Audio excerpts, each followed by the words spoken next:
अब हरियाणा का अपडेट आपको दे देते हैं। हरियाणा में 4 सीटों पर उम्मीदवारों का ऐलान पार्टी ने किया है। कुरुक्षेत्र से नवीन जिंदल को पार्टी ने टिकट दिया है, जो कल ही बीजेपी में शामिल हुए। रणजीत सिंह चौटाला को हिसार से सोनीपत, साथ ही साथ रोहतक के भी कैंडिडेट का ऐलान पार्टी ने कर दिया है। 5वीं लिस्ट में हरियाणा की जो 4 सीटें बची हुई थी, जिन पर कैंडिडेट्स के नामों का ऐलान होना बाकी था, उन पर पार्टी ने उम्मीदवार घोषित कर दिए हैं अपने। इससे पहले जो लिस्ट आई थी उसमें हरियाणा की 6 सीटों पर लोकसभा उम्मीदवारों के नामों का ऐलान पार्टी ने किया था, और अब बची हुई 4 सीटों पर भी कैंडिडेट सामने हैं। नवीन जिंदल कौन है, जो कल ही बीजेपी में शामिल हुए, और फिर कल ही पार्टी की जब लिस्ट आई तो उनका नाम था इस लिस्ट में। जिंदल स्टील एंड पावर के चेयरमैन हैं नवीन जिंदल। 9 मार्च 1970 को हिसार में उनका जन्म हुआ था। पोलो खेलने के शौकीन भी नवीन जिंदल बताए जाते हैं। नवीन जिंदल को पार्टी ने कल ही ज्वाइनिंग करवाई और कल ही टिकट फिर उन्हें दे दिया। 2004 में कुरुक्षेत्र से लोकसभा चुनाव जीत चुके हैं नवीन जिंदल। 2009 में भी कुरुक्षेत्र से सांसद चुने गए थे और इस बार बीजेपी की तरफ से मैदान में हैं। कुरुक्षेत्र से ही पार्टी ने उन्हें अपना उम्मीदवार बनाया है। वहीं इंडी ब्लॉक की अगर बात करें तो यहां पर आम आदमी पार्टी और कांग्रेस के बीच चूंकि हरियाणा में गठबंधन हुआ है दिल्ली के साथ ही, तो कुरुक्षेत्र की सीट आम आदमी पार्टी के पास है और कुरुक्षेत्र से बीजेपी के उम्मीदवार नवीन जिंदल होंगे।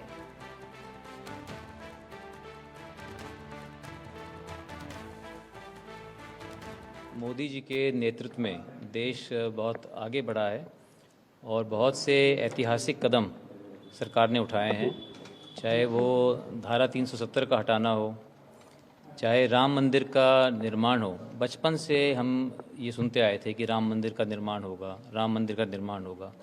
तो उन्होंने जो वो सपना जो है पूरे देश का सपना साकार किया है। पूरे देश के अंदर आज जो है, आज हमारा देश पूरे विश्व के अंदर सब लोग जो है जानते हैं कि भारत बहुत तेज़ी से आगे बढ़ रहा है।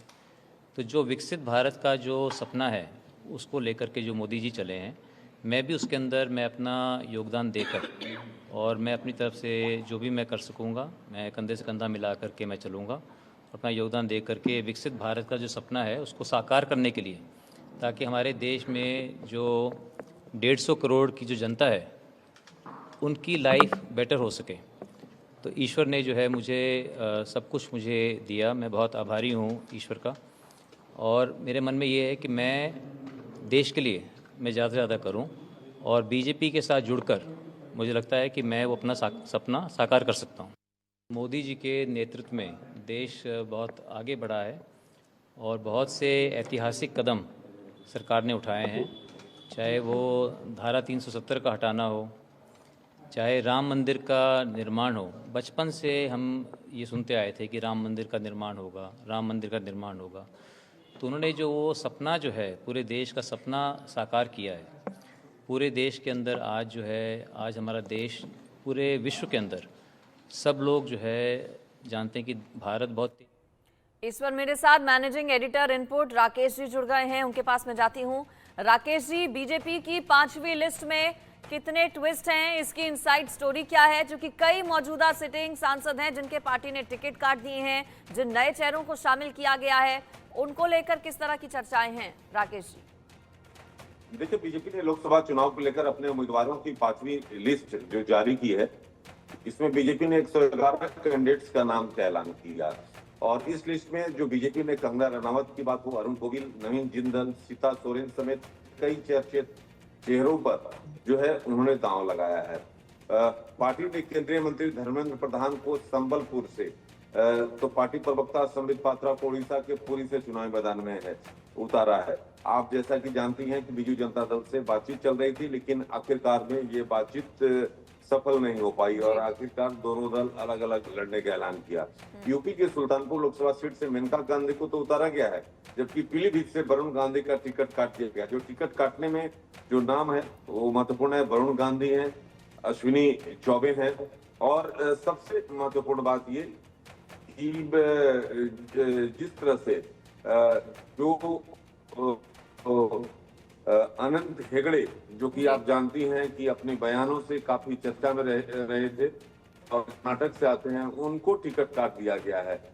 तो कहने का मतलब कि जो अपने नया से पार्टी को चला चुके थे उनकी पार्टी ने टिकट काट दी है और ये जो महत्वपूर्ण चेंजेस देखने को मिला है वो काफी अहम आता है। बीजेपी चूंकि राकेश जी अपनी स्ट्रैटेजीज और अपनी पॉलिसीज के लिए जानी जाती है, अब कई नए चेहरों पर चूंकि पार्टी ने दांव चला है, कई सेलेब्स हैं, जाने माने चेहरे हैं और कई नेता ऐसे भी हैं जो कि पाला बदल कर आए हैं, चाहे वो सीता सोरेन हो या फिर नवीन जिंदल हो। ऐसे में ये भी एक स्ट्रैटेजी का हिस्सा है कि दल बदल कर आए नेताओं पर पार्टी ने दांव चला है। इससे पहले भी क्या इस तरह के एक्सपेरिमेंट किए गए हैं और कितने कारगर वो साबित हुए हैं? फिर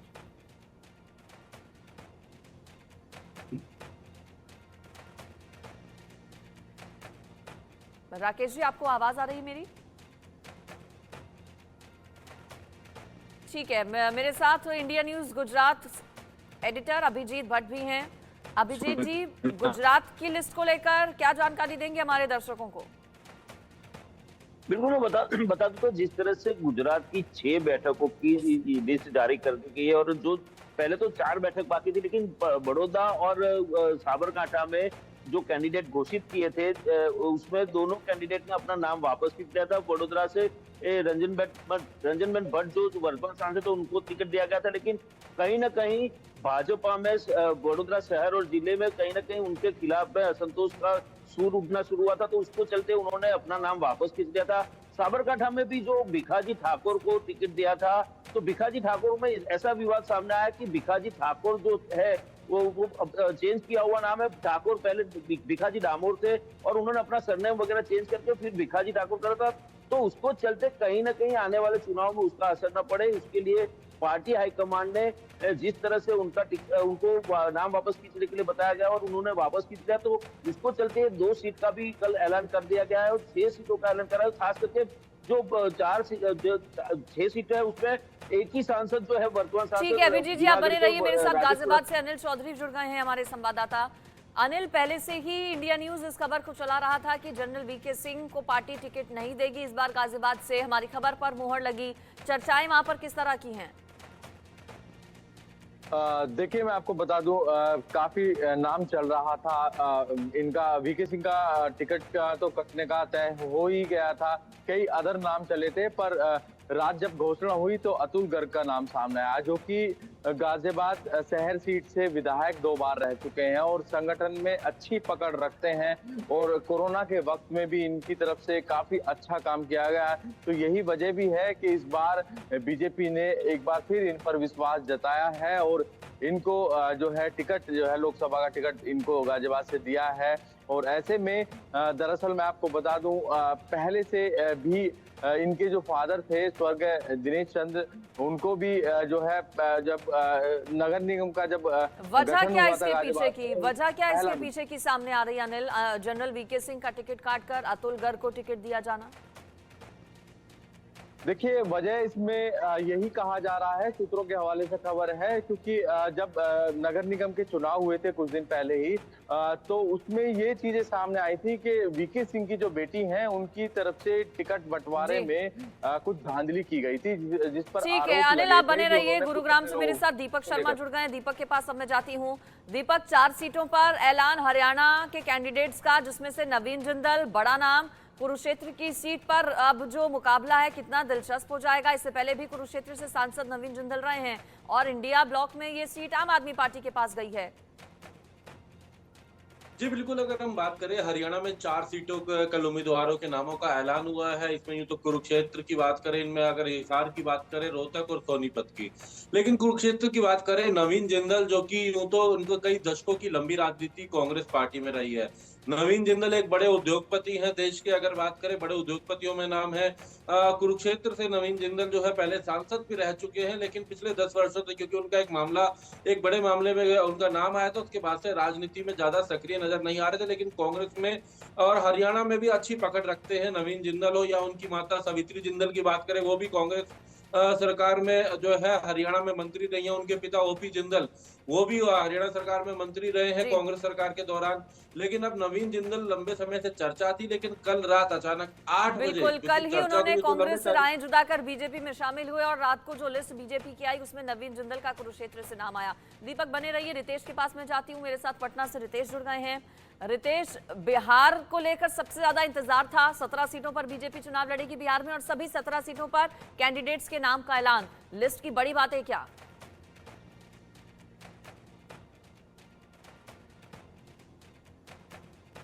देखिए, सवाल टेक्निकल प्रॉब्लम की वजह से मैं सुन नहीं सका हूं, लेकिन जो भी समझा मैं आपको बता रहा हूं। बिहार की अगर बात करें तो बीजेपी की लिस्ट पर सबसे ज्यादा लोगों की निगाहें थी, पॉलिटिकल पार्टी से लेकर जो उसके वोटर हैं तमाम लोगों की।